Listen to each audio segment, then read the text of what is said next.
Yorùbá TV 247 ẹ bá wa dá sí. Ìpolówó ọjà tó kájí wọlé ẹ bá wa dá sí. Ọ̀rọ̀ lórí orílẹ̀-èdè Yorùbá gbogbogbò ẹ bá wa dá sí. Ẹ̀yin ará mi ẹ súnmọ́ bí ẹ jẹ́ ká jọ pín ẹ bá wa dá sí. Yorùbá TV 247 ẹ bá wa pín. Senator Natasha Akpoti-Uduaghan, the senator representing Kogi Central. And I am so excited that she's joining me in the studio today. We will not waste any time at all. The video you're about to watch now is a live interview between Nigerian Senator Natasha Akpoti-Uduaghan, representing Kogi Central, and Nigerian journalist who is based in America, Adeola Fayehun, on her YouTube live video. In this particular interview you'll be watching now, Senator Natasha Akpoti-Uduaghan made shocking revelation, like everything you need to know about her case with Nigerian Senate President over sexual harassment.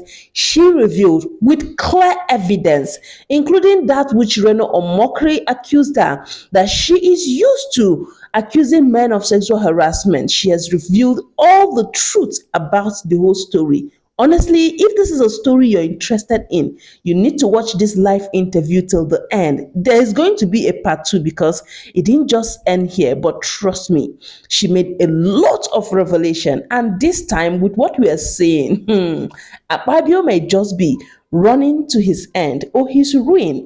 But before you watch the full video, hello, welcome to Quick View Sport, where we'll bring you all the latest celebrity stories. Make sure you like, subscribe, and turn on your bell notification so you get notified the next time we upload another video. After watching this video, let us know what you think about Natasha's live interview with Adeola Fayehun in the comments below.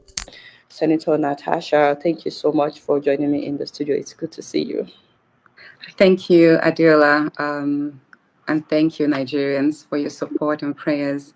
Adeola, I must say that I think you actually got sent, and if you ever found the reason for journalism, this is it. You have opened your platform against all odds to give clarity to the situations at hand, and the last 3 interviews you did that were quite expository. I mean, they kind of paved a path towards this chaos that I found myself in. So thank you so much, and I hope today goes well. I'm just doing my job. You're welcome. Also, I believe we have like 1,000 people watching now from different platforms. But I want us to get started because, like I said, Madam Senator, I have so many questions for you. Now, a lot of people watching this, I'm hoping that we would cover your suspension, we would cover the outbursts at the Senate, whatever you're allowed to talk about, because I know that the case is in court. Also, I would love for us to cover the issue of Sandra Duru, and I would love for us to cover the fact that you now have a federal lawsuit against you, and so many other issues. But just to give you a background of some of the things that I'm hoping to cover today, and hopefully you indulge us with your time. Yes. So a lot of people watching this, people have been saying so many things since everything started, with the whole drama started. So many people are saying, well, the senator and Senator Akpabio, they were friends, they were close. There are pictures of you going out with the Senate president to like functions together, like his birthday party. There were videos of you at his birthday party. There were pictures of you together with him, which some Nigerians are calling the good times. And so we can't help but wonder what happened, what went wrong. What led to the seat outburst, I should say, at the Senate? Thank you, Adeola. Indeed, before now, the Senate president and my husband were very good friends, and that accorded us a chance to attend to each other's social functions. And beyond that, also, I'm a senator, so he's my, should I say, boss, even though we're colleagues. So in the course of work, there are times where I'll have to attend, events, and definitely pictures were taken, and then we have seen all of that on social media. But what I'd like to say is, beyond the pictures, behind the cameras, there's a whole lot that went wrong. And they've been going wrong since, I think, a month of me being in the Senate, which, like I did say, it started on the eve of his birthday in the year 2023. And that snowballed into a lot of unpleasant situations in the Senate there, a lot of which I tend to present before either the courts or the ethics committee or a panel that will be set up to investigate the matters of sexual harassment, which till today I've not been given a chance to tender my evidences. But let us talk about the issue that to many they think is just Natasha being stubborn and refusing to move her seat. If anyone takes or pays a close attention to that video, you will know that there is so much more than meets the eye. It was, I think, the peak of the many shoves that I had received in the Senate. And I told myself, never again, not anymore. And to those who think that it was my outbursts that led pretty much to my suspension or my outburst was unruly, I would like Nigerians to know that the outburst was a reaction to the Senate president telling me telling the sergeant at arms to walk me out and calling on my suspension, which I want people to know that it was premeditated. Maybe if you could play a recap of that so we could have our minds freshened up a bit on what happened on that day, which was the 20th of February. Your audio is on mute. I do have a video from that day, so I'm going to play it, and then hopefully you can, speak to that. Senate, your point of order is sustained. Order, please. Nice to speak from there. That is the order of the Senate. Sir, order 10 on privileges. Natasha, Any senator may rise at any time to speak upon a matter of privilege suddenly arising, and he shall be prepared to move without notice. A motion declaring that the content of breach of privilege has been suspension immediately. Yeah, so Adiola, you can see. I just had the Senate Yes, president. thank you. Yeah, that's it. So you can see all I was doing at this point was reading my rights as a senator, invoking the order of privilege, which I have it here, which it says that whenever, that's chapter 4, item 9b, whenever a matter of privilege arises, it shall be taken up immediately. All the Senate president need to do at that point was allow me speak and give me a chance to explain why I do not want to change my seat, or why I would say, okay, I was not notified about the change of seat, or why I would prefer to retain that seat. He didn't allow me to complete my reading the order. All he said was, Sergeant at Arms, take her out. Clerk, prepare for her suspension. Now, any discerning mind will know that there was so much more than meets the eye on that day. That means behind there was already tension between us. There was already unspoken situation, a crisis, however you want to say, that people would think it was probably Natasha refusing to move the seat. But no, the Senate president does not have the unilateral powers to suspend the senator right there. And at that point, I had not done anything wrong that warrants him ordering that I should be kicked out as if I was his domestic staff, or I was someone below him, or asking that they should prepare for my suspension immediately as if I was his employee and he was going to suspend me. That was it. So it was when I heard this, because apparently he didn't know that his microphone was on when he said they should prepare for my suspension. But I heard that, and that was my response, that I'm not afraid of you. You have done your worst. You have been silenced on the floor. I mean, if you watch the whole, I don't want to repeat that, but that was when my outburst was a reaction to what he already had done. And to think that I was further suspended, as they say, because of my outburst or because I refused to move my seat, it doesn't really tally. Yeah, but I believe that my suspension was largely because I voiced out the sexual harassment, because the suspension came a day after I tendered my petitions. And if you want to ask further, maybe people want to know a little bit about how it feels or how it felt like working with him. Mind you, this is my own, like I always say, whatever I put out are my own views, my own perception based on how he treated me or how he related with me. I'll just give one incident. And 3 months into me being the chairperson of the Committee on Local Content, we're in his office. Usually I tend to avail myself to, attend some meetings. Maybe he's receiving guests, ambassadors, or dignitaries from agencies or stuff. So I usually attend the meetings. So at one of those gatherings, he then went, Senator Uduaha, you haven't reported progress. And I was like, reported progress? He said, yes, that I'm supposed to report progress. So I said, okay, give me a few days, I'll report progress. He said, fine.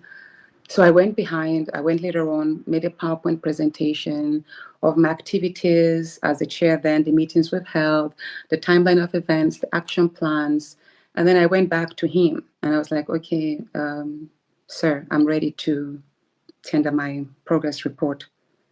And then he went, okay, where is it? And then I opened my laptop and I was like, okay, this is it. And he laughed. And I was like, oh, why are you laughing, sir? He said, don't I know the meaning of reporting progress? And I said, I thought it's to give you a feedback on my activities so far.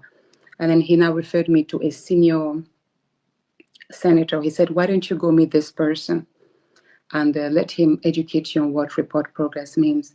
So I went to meet the senator and I was like, sir, I usually respect anyone who knows me will know that I respect my colleagues, even though I respect my seniors, even though we're colleagues. So I went, sir, I was told to approach you so you'll guide me on what reporting progress meant. And he laughed. He was like, it means I should give kickbacks to him. I was like, what do you mean kickbacks? He said money, projects, other perks.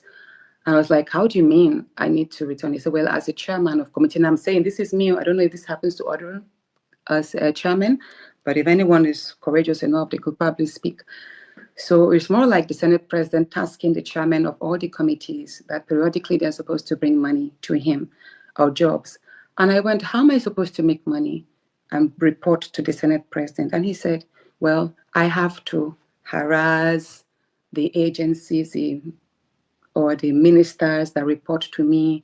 And for me, since I was chairperson local content, that means I have the Minister of Petroleum. I have also the Minister of Gas, who is the co-chair, who was made later on the co-chairman of the board. Then I also have the Executive Secretary, Engineer Felix. So that means I'm supposed to harass them for returns, to periodically give money to the Senate president or jobs. And I was like, I can't do that. And they were like, well, that's the norm under him. So I had to. So I later on went to the Senate president. I was like, sir, I understand what report progress means, but unfortunately, I can't do that. I also told my husband that. I was like, wow, so it means it's more like you extort or harass so that you can pacify or parley the Senate president in order to keep your position. So I didn't do that. And he later, a number of times, he was like, Natasha, if you don't know how to harass the chairman, that means you don't, if you don't know how to harass the ministers, that and the executive secretary of local content, that means you're not capable of running the committee. So that means to the Senate president at Fabio, deliverables are not tied to objectivity and performance. It's more like what returns come to him. And I know a number of times he has told me to invite to bring the chairman, the executive secretary over to him, but I refused. Till date, I never forced or coerced any of the ministers to meet with him. If they met the Senate president and parleyed on their own, I don't know about that, but on me. So that's just to give you an idea of the coercion that happens behind the scene that people don't know. And when people think of, budget padding, that many people do blame the senators. I don't know about it. I've never padded budget, but I've seen the unnecessary pressure that a number of senators have to face, not because they were willing to do it for themselves, but because they have to satisfy some political lords right in the Senate there. So that's just one example of the pressure and what it means to. And let me say this again. Yesterday, I saw a video of a senator, Senator Sani Musa, who was asked to define what's it called? Harmonization. Harmonize. The word I don't know if you saw it, was trending. And I will say this, Senator Sani Musa is one of the most intelligent senators right there. But I say what I saw there was just the Senate president putting him on the spot. And as a human being, so sometimes when, like, it was unintentional to me, it's an intentional act to ridicule him. And that's how the Senate president acts sometimes. He just calls on you and makes a joke, makes a remark, and he thinks you should laugh at that remark, because that's happened to me a number of times. Either he objectifies my body, how I look, how I act, how I'm talking, and most of the time it's always sexualized. And that is what people should know, that as a boss, he's not supposed to do that, because we're all colleagues and we all have to be respected. So that's just one part of it, what it means like to work with him. Okay, thank you so much. Looking at the time, it's no longer on our side. And like I said at the beginning, I want us to cover in all of it. You just made some serious allegations, by the way, which because I don't want you getting another lawsuit because you came on my show, but you've just made some serious allegations again about the Senate president. Reporting progress, that's it. He always asks several times, listen, he said, if any senator wants to be honest, they'll say the chairman committee. He's asked me a number of times, report progress, and he's threatening to remove me as a chair. And let me say this, I should have probably sent you at the after the groundbreaking ceremony of the 5 million LNG plants. That was what actually, like I said, there was a sexual harassment part, but then it got to a point where if Natasha is going to succeed, she has to succeed under my wings. She can't just be thriving. She won Senator of the Year. She did a fantastic 1-year celebration, all of this, while my success should be connected to his own approvals as someone who is involved with him. That's how he wanted it to be. So on the 30th of January, after the groundbreaking ceremony, I was removed as a chairperson 4 days after that. He actually called my colleague, who is the chairman committee on gas, Senator Jarigbe. I have his text messages. I hope it doesn't contravene anything, because I would love to screenshot it and show Nigerians. Okay, so while you're looking at that message proves that there was some harassment, sort of like trying to find out why who approved the 5 LNG plants in Kogi, and how come he wasn't taken in the know of it. Not only did he question Senator Jarigbe, Senator Akpabio also called the Minister of Gas and the Executive Secretary Local Content. I questioned them as to how those gas plants ended up in Kogi State without his knowledge. And I will say this, he actually told some people, but I'm not going to mention their names, that he believed I was settled mightily for that. And I say this to Nigerians, I never got a kobo for that from that gas plant. In short, it's just an honor that those 5 LNG plants are situated in Kogi State, in my senatorial district, upon the approval of the president himself. And that actually is part of the gasification of the northern part of Nigeria. So, I mean, if we're one country, then we should support each other. Each region should support each other's strength. So let me send you this screenshot, please. It's very important you see this. I want you to be able to express yourself, but also keep in mind there's so many topics that we would love to cover. Now, a lot of Nigerians... I've sent you, so we can round this part up, I've sent you Senator Jarigbe's message to me that morning. The morning I was removed as chair of the committee. You could tell from his tone that the leadership of the National Assembly were questioning the citation of the plants in Kogi. You can put the text up there. Senator Jarigbe, I'm so sorry I have to do this.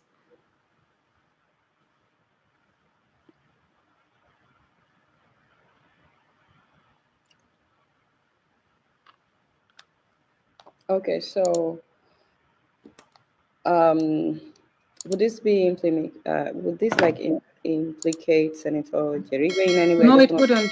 It wouldn't. Okay. I don't think. He's a nice person, and the truth is, he too wasn't aware of it. He only got to know about the gas plant a few days before the groundbreaking.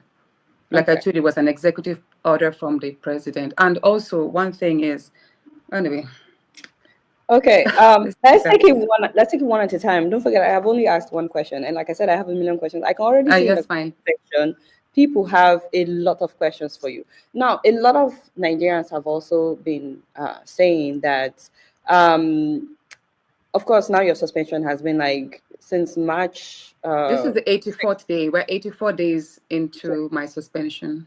84 days that my entire senatorial district have been denied representation. And 84 days since, I would say, a quarter of Nigerian women. If Nigerian women are a population of about 100 million and we have 4 female senators, so that means I could, on a ratio of 1 to 25 million people, so 25 million people that would have benefited from my voice, who as a woman have also been silenced. So I'm very sure that you would have seen this a lot on social media, especially, and some Nigerians that are saying things like, this is not the first time that you are accusing somebody of sexual harassment. Are you the only one? You've accused this person. Actually, your colleague, Senator Nwambui, also said this on Arise News. I'm going to play the video. I really want you to address that because is it true that you've been accusing several people of sexual harassment? And then we will come to, was there sexual harassment? Did they actually happen? That's one of the things that a lot of people have been asking about, as well as what's about your evidence? When will you make it public? Things like that. So let me start out by playing the video of Senator Nwambui. Is that this is a complete falsehood. This is an attempt to discredit the Senate president. And this is not the first time. Just give me some time. This is not the first time this woman is doing this. This is a woman that have accused Yaya Bello of sexual harassment. This is the same woman that have accused the... I'm coming. Allow me to flow. Probably disprove. Allow me to flow. Okay. This is the same woman that accused Omokri, the former media aide to Jonathan, of sexual harassment. This is a woman I saw in a video yesterday accusing a minister of sexual harassment. Are you the only woman in Nigeria, Senator Natasha? Right. What is wrong with you? Oh, your mic. But Senator Nwambui. Okay, do you want to talk yes, about that? Thank you so much, Adiola, for this. Yeah, go ahead. Let me thank you so much for this. I would say this categorically. I have never accused any other person of sexual harassment apart from Senator Akpabio. I never accused Yahaya Bello of sexual harassment. And I never accused Reno Omokri of sexual harassment. I don't know if you have that screenshot of the text message that I sent. Okay. That was the text message that started the whole thing. And I think this is, if Nigerians can go back to the post, it was like, this is my response to one of his posts on Facebook in the year 2019 or 2020. And I said, hey, it was a conversation whereby he was attacking one of my wards, a girl who felt really bad. And then she was being dragged. So I went there and I made this statement, like, I understand how boring and bitter life must be for you away in the US on asylum. No more access to your numerous iPhone 2 girlfriends, most of whom you got into show P through your office as an SA to the president, to President Goodluck Jonathan. Weren't you married then? I rejected your silly advances in 2014 at the Villas Banquet Hall during President Uhuru Kenyatta's reciprocated visit. I gave you a fake name and a fake phone number, but so it just pretty much ended after that. So if anyone can actually go to the post, you'll be able to extract the full one. I will appreciate it. So here it is. That is the only time. I mean, that does not amount to sexual harassment. What I said is, we were at an event and he walked to me, being friendly, asked for my number, asked for my name. I gave him a fake name, a fake number. So we never got in touch because it was fake name and fake number. So the bone of contention at that point was that he said he wasn't in the country, that it wasn't him I saw. There must have been somebody else. But I insisted that no, I saw you, and that was what transpired. And then that's how the whole thing ended. He put up pictures of his passport with a stamp, and he also presented a ticket which proves that he wasn't in the country at that time. But I was like, you know what? We know how people get the stamps. Sometimes people like, you know, yeah, I don't want to, I'm not trying to implicate the immigration, but there's what they call the Uluwole passport and all of this stuff. So I was like, I can sit here and get my travel agent to generate 5 tickets to different countries, and that doesn't mean I really traveled. So it was more like, was he the one I saw at the villa? Wasn't he the one I saw at the villa? Did he travel? Was he in the country? It was never sexual harassment. I never accused Reno Omokri of sexual harassment ever. So I was actually surprised when an incident that happened years back, where it was not reported as sexual harassment, suddenly became a sexual harassment matter, like him adding the voice to it. I'm surprised. And on the minister where he said, I spoke, I remember it was on the floor. One senator, Senator Fashusi from Ekiti State, Senator Cyril made a statement that, I actually accused his former governor, His Excellency Fayemi, of sexual harassment. I never did, and I'm so glad that he actually came up to clear the air that I never accused him. So I didn't accuse Yahya Bello. We never had any relationship whatsoever that was in that line. It was more political, him antagonizing my election in 2019 and then 2023.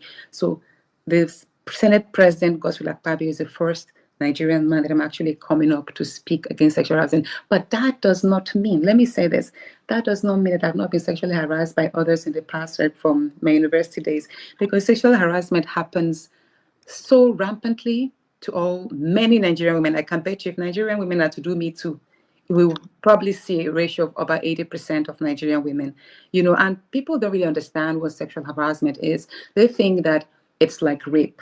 Do you understand? It could happen like wrong gestures. It could be denial of rights or dues just because the woman has not given in. There are people who make passes at me, and I just joke about, like, please excuse me, I'm married, and have you seen my husband? Flat tummy, dark, handsome, please, you can't match him, and it ends there. So there are times when we just make a joke, Natasha, but you're fine, I want to say, excuse me, please, so look at your pot belly, where would you put this body? We just joke about it and it ends there. Do you understand? But when a person makes advances at you and he doesn't take no for an answer, probably because he feels it massages the ego or whatever, and then it now begins to inhibit at your work or turns to malice, that now becomes harassment when the person doesn't take your no for an answer. So that's what it is. And of course, like I said, I've subjected myself.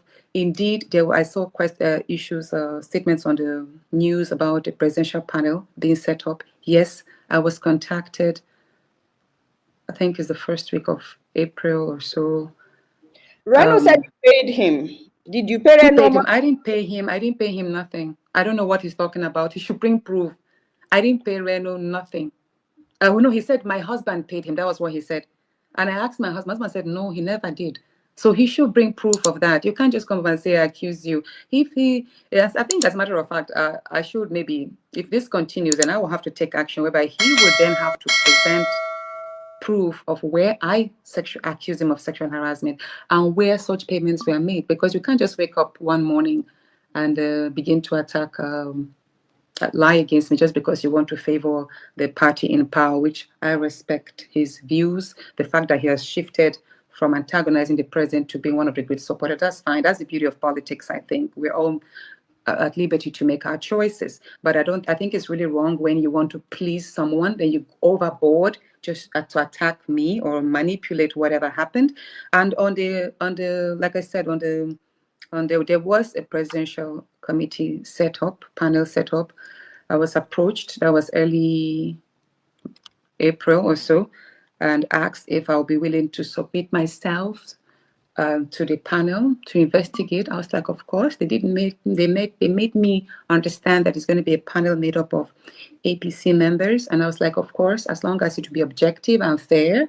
The fact that I'm PDP in the opposition doesn't really matter. All that matters for me is that I'll be given a chance to tender my evidences and my complaints. And they said, okay. So I was told to recommend somebody, which I did. But later on, I was told that the Senate President pulled out of it, and that's fine. But one more thing, again, that I've seen people questioned, why did I just speak up? Why didn't I speak up? Something that happened over a year ago. Let me tell you this. Speaking up on sexual harassment is one of the most difficult things anyone can do. And many women actually go to their graves with that. Many men lived with their wives without knowing that their wives have been sexually harassed at workplaces or because they're scared of being judged.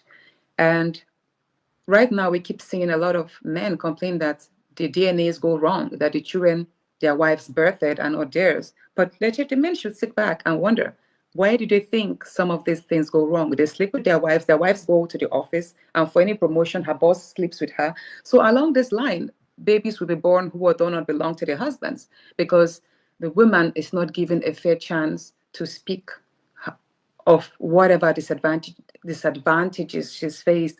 And somehow sexual harassment has become a norm in Nigeria. It's almost like, do you know, there were actually women that approached me and said, Natasha, you are slacking. The number 3 citizen was making pass at you and you didn't take advantage of that. So, but then the thing there is, I didn't speak up because I want any monetary remuneration or I want some reward. There's pretty much nothing the Senate president would do for me that God has not blessed me with. I thank God I am already a self-made woman, and then my husband is comfortable enough to take care of my needs. Mind you, I told you that the Senate president and my husband were friends, and my husband really played a pivotal role in supporting him to become a senator in the first place and even become a Senate president. It's no hidden news. So what else? I didn't speak up because I want Senator Akpabio to settle me out of money. I just wanted to tell my story and let him give me a chance to work, because the environment was already toxic. For the past 7 months before my suspension, I stopped eating in the cafeteria. Senators would testify.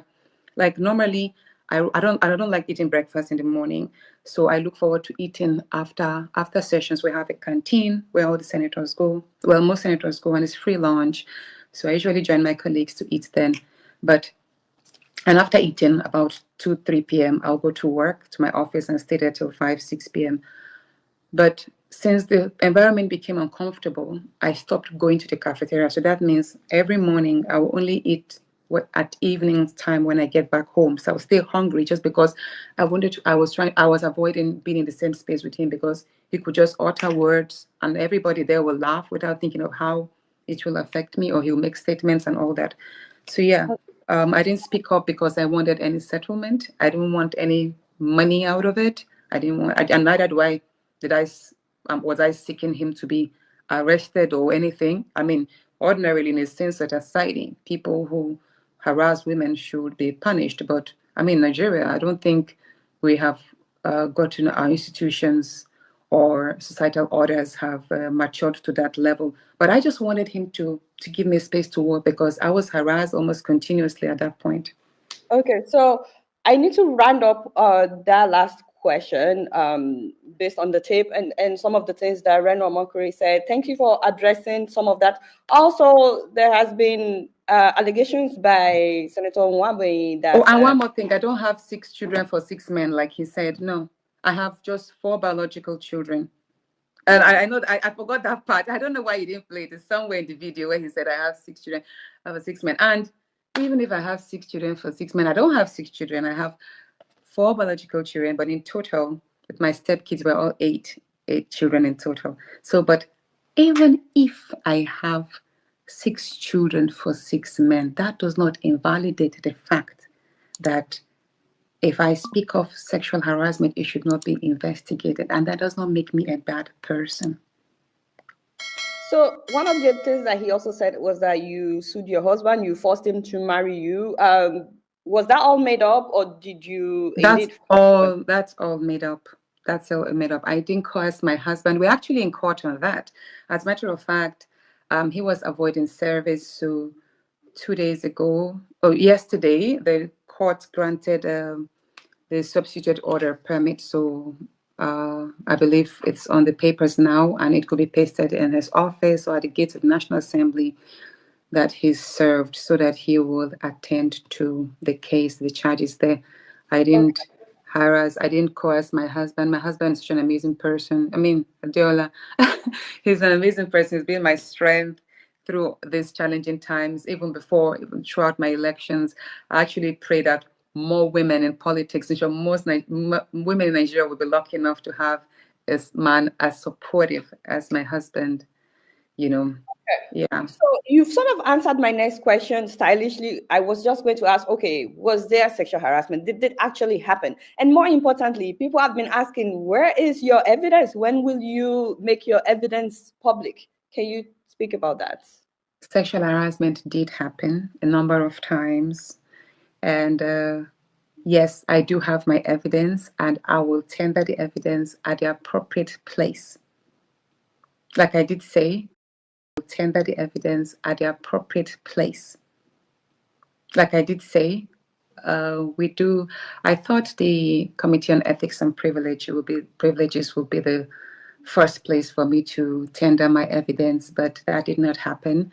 And then I thought also the presidential panel will be another place, but that also did not happen. So at the next opportunity that I have to tender my evidence, which I also have witnesses. So they didn't let you tender your evidence at the I was never panel? called upon to speak, no. I was never called upon. I was never called anywhere. There's never been an inquiry into that where I was called to tender my case. Okay. So we're running out of time. Like I said, I really want to take questions from people, and we have not even gotten to Sandra Duru's drama. But actually, let's go into Sandra Duru's drama. But I just want to say real quick, though, that you do have a number of petitions against the Senate President, against Yaya Bello, against Onwemboyi also, and against Sandra Duru. Has any of your petitions been addressed?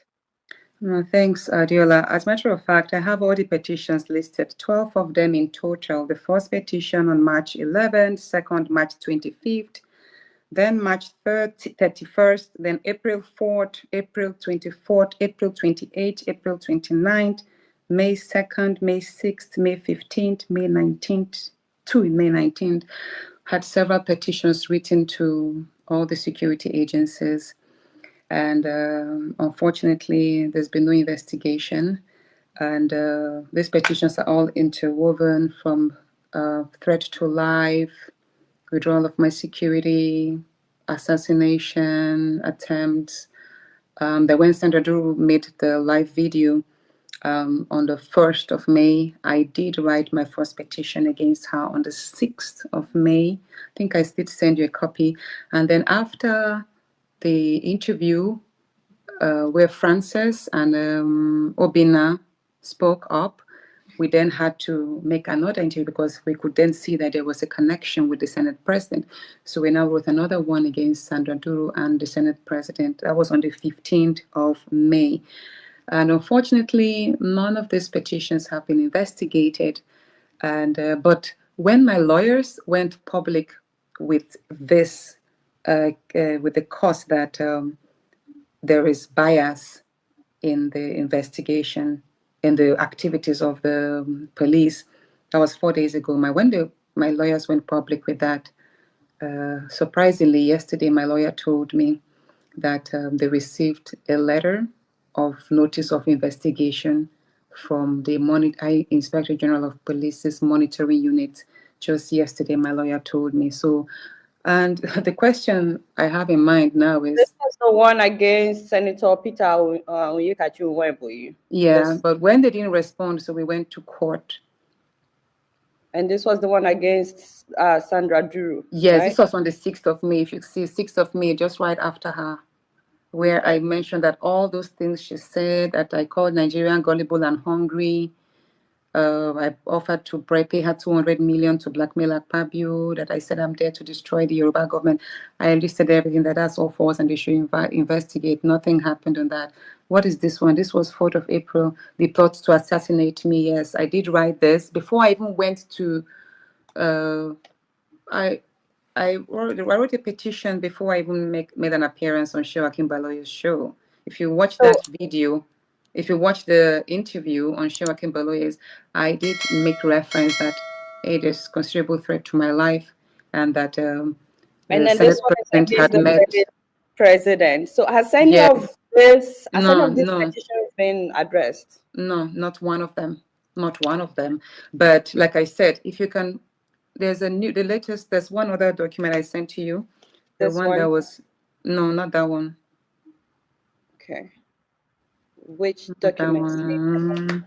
Let me highlight it. Sorry. And what does the document say? That now they would address the petitions? Yes, yes, this. I've just highlighted this. Okay. Awesome. I do have that. Okay, so what does the document say while I'm...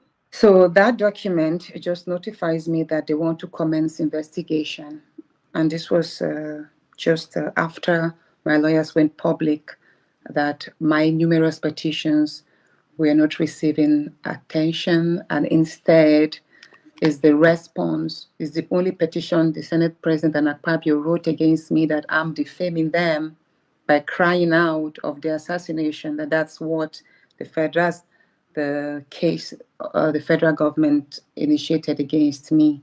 So it's more like I came out, I wrote petitions, drawing attention to the assassination attempt, risk of my life, and that was not attended to.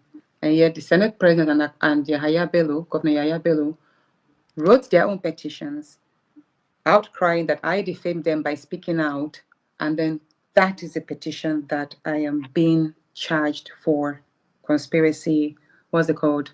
Criminal defamation. Yeah. So this is it. It was just signed on the 27th. My lawyer received it. If you look at the stamp at the bottom, on the evening 2 days ago. So yesterday, my lawyer told me. And if you read it, there was no date mentioned. Like, in view of the foregoing, you are kindly requested to inform your client, that's distinguished Senator Natasha, to attend an interview with the head of the IGP monitoring unit at the first floor. Blah. There was no date to it. So no date. That means it's just like a vacuum. But this was, I received this yesterday. So, but then again, look at it. Is this not what they ought to have done before charging me to court? I have written petitions. You're saying that they should have addressed your own petitions? They should have, yeah. They should have addressed it. Senator Akpabio's petitions. Yes, they should have. I mean, I was the one who went to the police first. In short, my first petition was when the Senate President stripped me of my security. I did complain to the police that, look, I'm in harm's way, considering the fact that I had quite a violent election, and there has never been a time when the governor, Yahaya Bello, has ever given me a chance to breathe. I've always had to sleep with one eye open. So I was like, me being without security has made me quite vulnerable. And if you recall, the day I was suspended, the former Senate President, Ahmed Lawal, did raise that concern and pleaded with the Senate President to allow me retain my police officers, but then that was turned down. So I did write to the police. Nothing was done to that. And then there were attacks also to my home in my village, whereby my younger brother traveled home, and they thought I was the one there. So they attacked our home. And that was also on the news. There was an investigation whereby the police command in Kogi visited my home and did affirm that there was indeed an attack. And prior to that, remember the incident where I went home with the helicopter, which is on the 1st of April? 1st of April. A day to that, which is on the 31st of March, my chief protocol officer in Kogi, Honorable Jude Sule, he was abducted from his home by men in armed uniform, and he was questioned about my movement. He was questioned as to whether I was going to be in Kogi and which route I was going to take, and the man failed to honor them with any response.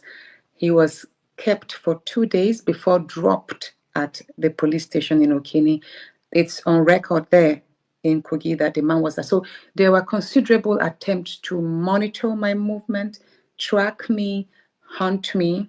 And like I did mention, there was actually a meeting between Yahaya Bello and Akpabio on the night of the 14th of March, so 2025, where they did plan to assassinate me and to recall me. And when I did call, after that information, I did call a few press houses to tell them that, look, there was going to be a recall and there was also an assassination attempt, but then they asked for written proof before the press could have carried that story. But then there was no written proof, like, like a statement of a recall. But then suddenly, after 3 days after that, the recall news broke up. So, yeah. Okay. These are also like strong allegations, but you are defending yourself. 3, 2, 1. Yorùbá TV 247 ẹ bá wa dá sí. Ìpolówó ọjà tó kájí wọlé ẹ bá wa dá sí. Ọ̀rọ̀ lórí orílẹ̀-èdè Yorùbá gbogbogbò ẹ bá wa dá sí. Ẹ̀yin ará mi ẹ súnmọ́ bí ẹ jẹ́ ká jọ pín ẹ bá wa dá sí. Yorùbá TV 247 ẹ bá wa pín.